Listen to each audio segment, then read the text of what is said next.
आज का हमारा पाठ है जहाँ चाह वहाँ राह। इसकी लेखिका है अनुराधा मोहिनी। तो इस पाठ में लेखिका जो है हमें कहना चाहती है कि अगर हमें कुछ करने की चाह है तो हम ज़रूर कुछ रास्ता निकालते हैं। अगर हम दिल से चाहेंगे कोई चीज़ करनी है हमें तो हम ज़रूर कुछ उसके ऊपर, चाहे कितनी भी मुसीबतें क्यों ना आए, हम उसके ऊपर ज़रूर रास्ता निकालेंगे। इंग्लिश में कहावत है ना, where there is a will there is a way. So ये हिंदी में भी वही है, जहाँ चाह वहाँ राह। तो ये जो पाठ है ये इसी के ऊपर आधारित है।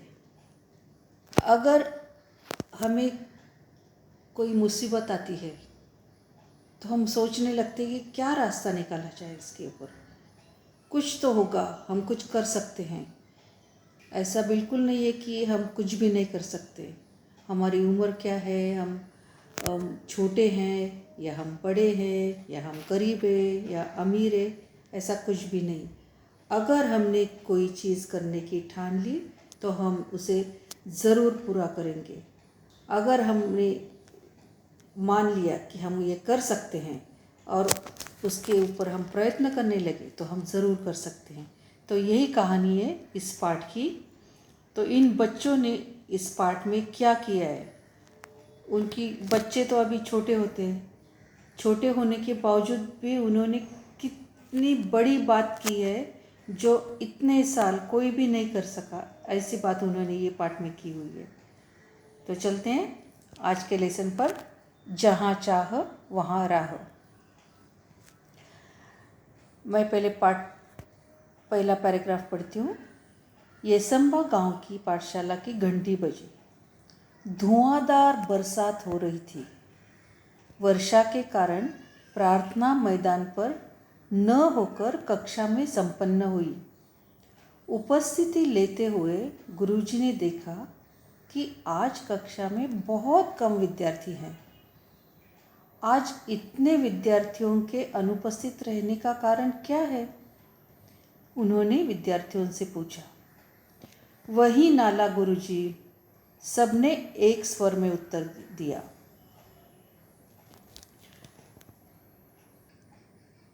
तो येसंबा गांव का नाम का एक गांव था और उस गांव में एक पाठशाला थी और ये गांव की पाठशाला थी। और जैसे इस पाठशाला की घंटी बजी, बाहर धुआंधार बरसात हो रही थी, बहुत बरसात हो रही थी, बहुत ज़्यादा बरसात हो रही थी। अब जब बरसात होती है तो हम ग्राउंड पर तो नहीं प्रार्थना ले सकते हैं, तो और ग्राउंड पर नहीं ले सकते, इसलिए हम क्लास में ही प्रार्थना लेते हैं, कक्षा में ही प्रार्थना लेते हैं। तो इतनी ज़्यादा बरसात थी तो इसलिए अपने अपने कक्षा में ही प्रार्थना संपन्न हुई। अब प्रार्थना होते ही उपस्थिति लेते हैं शिक्षक। तो उपस्थिति लेते हुए गुरुजी ने देखा कि अरे बाप रे, आज तो कक्षा में बहुत ही कम विद्यार्थी हैं। अगर समझो कक्षा में 60 विद्यार्थी है तो आधी जगह खाली थी, आधे बेंचेस खाली थे। तो गुरुजी ने देखा, अरे बाप रे, आज तो बहुत कम विद्यार्थी आए हुए, क्या वजह हो सकती है? तो उन्होंने बच्चों से पूछा, आज इतने सारे विद्यार्थी क्यों अनुपस्थित हैं, क्या कारण हो सकता है? तो विद्यार्थियों ने उत्तर दिया, वही नाला गुरुजी। उनकी प्रॉब्लम क्या थी?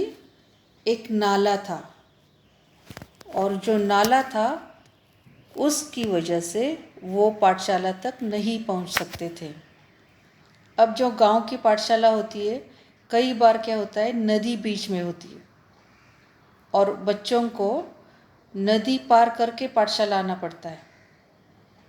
तो यहाँ पर गांव जो पाठशाला थी, गांव की ये जो पाठशाला थी, बहुत सारे लोग नाले के उस पार रहते थे, उनके घर नाले के उस पार थे।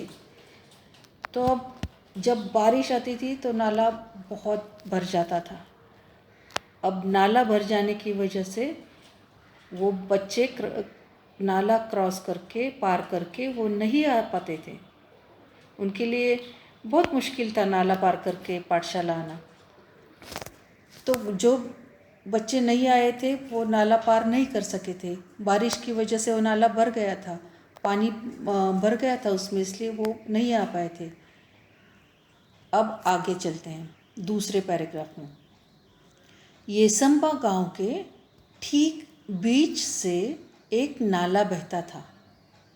गांव की बस्ती नाले के एक तरफ थी, पाठशाला और खेत दूसरी तरफ थे। बरसात के दिनों में नाले में कई बार 4 से 5 फीट तक पानी भर जाता था। बड़े बुजुर्ग तो किसी तरह अपने गाय बैलों के साथ नाला पार कर खेतों में चले आते, किंतु पाठशाला आने के लिए नाला लांघना विद्यार्थियों के लिए संभव नहीं था। जब जब जोरों की बारिश होती, उस दिन कक्षा में विद्यार्थियों की उपस्थिति पर असर पड़ता। अनेक बार विद्यार्थी पूरे सप्ताह पाठशाला नहीं जा पाते। इसके चलते गांव में बरसात, नाले में भरा पानी, पाठशाला से छुट्टी, येसम्बा की यही कहानी। यह गीत गांव में प्रचलित हो गया था। अब प्रॉब्लम क्या थी? येसम्बा गांव के ठीक बीच से ये नाला बहता था। अब गांव की जो बस्ती थी, गांव के जो लोग रहते थे, वो नाले के एक तरफ रहते थे। उनकी जो बस्ती थी, उनके जो घर थे, वो नाले के एक तरफ थे, और पाठशाला जो थी वो दूसरे बाजू में थी, ऑपोजिट डायरेक्शन में। तो पाठशाला और खेत नाले के एक साइड और दूसरे साइड गांव की बस्ती, मतलब उनके घर। अब प्रॉब्लम होती थी जब बरसात के दिनों में लगातार बारिश होती थी, तो नाले में इतना ज़्यादा पानी भर जाता था। कभी कभी तो 4 से 5 फीट तक पानी भर जाता था, मतलब आपकी जो हाइट है वहाँ तक पानी भर जाता था। 4 से 5 फीट तक पानी भर जाता था। अब इतना अपने हाइट के जितना अगर पानी भरेगा तो हम कैसे नाला पार कर सकेंगे? जब आप स्विमिंग पूल जाते हो तो स्विमिंग पूल में देखा होगा आपने 3 फीट, 4 फीट, 5 फीट वहाँ पर हाइट दिखाई होती है, लिखी होती है ना हाइट वहाँ पर। तो वहाँ 4 से 5 फीट पानी भर जाने के बाद ये बच्चे कैसे पार कर पाएंगे वो नाला? इसलिए वो नाला पार करना नामुमकिन था उनके लिए। अब बड़े लोग जो थे, जो खेती करते थे, खेत में जाना चाहते थे, उनके लिए तो वो तो अपने गाय बैलों के साथ नाला कैसे भी करके पार कर जाते थे, क्योंकि उनका पेट था ना उसके ऊपर, उनकी खेती थी उस दूसरे साइड, तो वो किसी भी तरह दूसरे साइड पहुंच जाते थे। बड़े लोग जो थे वो कुछ ना कुछ करके खेती तक पहुंच जाते थे, अपने खेतों तक। लेकिन बच्चे ये नहीं कर पाते थे। अब पाठशाला आने के लिए नाला लांघना मतलब पार करना, तो ये नाला पार करना विद्यार्थियों के लिए तो संभव ही नहीं था। और संभव नहीं था, इससे भी ज़्यादा वो बहुत डेंजरस था। अब बच्चे थे वो, और पानी को बहुत फोर्स होता है। पानी इतना ज़ोर से बहता है कि अगर तैरना आता भी होगा तो भी लोग बह जाते हैं नालों में। तो ये तो जो पेरेंट्स थे वो कैसे भेजेंगे बच्चों को? तो इसलिए उनके लिए वो बहुत बड़ा धोखा था बच्चों को पाठशाला आना। अब जब जब जोरों की बारिश होती थी, बहुत ज़्यादा बारिश जब होती थी, तो फिर वो पानी की लेवल बढ़ जाती थी, पानी बढ़ जाता था। और फिर उस दिन कक्षा में विद्यार्थियों की उपस्थिति पर असर पड़ता, मतलब एब्सेंटी बढ़ जाती थी, वो आ ही नहीं पाते थे। वो कितना भी चाहते तो वो आ नहीं सकते थे। उनको बहुत बुरा, बच्चों को बहुत बुरा लगता होगा कि हम स्कूल नहीं पहुंच पाते हैं। कितनी पढ़ाई ऊपर उनका, पढ़ाई के ऊपर उसका असर पड़ता था। कितना सारा, अगर इतना अनुपस्थित रहेंगे बच्चे, तो उन्हें क्या समझ में आएगा पाठशाला में क्या चल रहा है।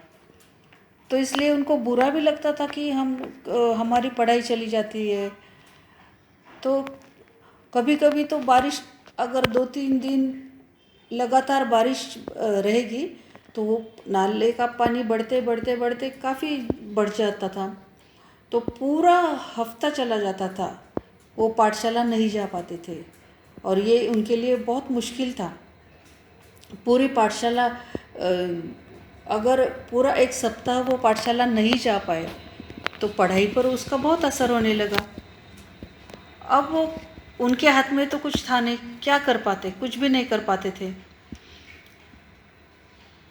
अब गांव में हमेशा का ही हो गया वो, गांव में बरसात हो गई तो नाले में पानी भर जाता था। नाले में पानी भर गया कि आधे से ज़्यादा बच्चे पाठशाला नहीं आ पाते थे। फिर पाठशाला से छुट्टी लेनी पड़ती थी। और यही चलते आ रहा था और बच्चों का नुकसान होते जा रहा था। और यही गांव के सभी लोगों को ये पता था कि बच्चों की पढ़ाई डूब रही है, क्या करें, बच्चे पाठशाला नहीं जा पा रहे हैं। अब इसके आगे का पार्ट नेक्स्ट टाइम में ले लेंगे। तब तक क्या करना है, ये पूरा पार्ट आपको एक बार पढ़ना है। फिर कुछ कठिन शब्द होंगे या नए शब्द होंगे, उसको अंडरलाइन करना है। और फिर दोबारा ये पाठ पढ़ना है। और फिर कुछ नहीं समझ में आया है तो वो अंडरलाइन करना है। तो ऐसे करके ये पाठ पढ़ना है। कम से कम 3 बार ये पाठ पढ़ना है।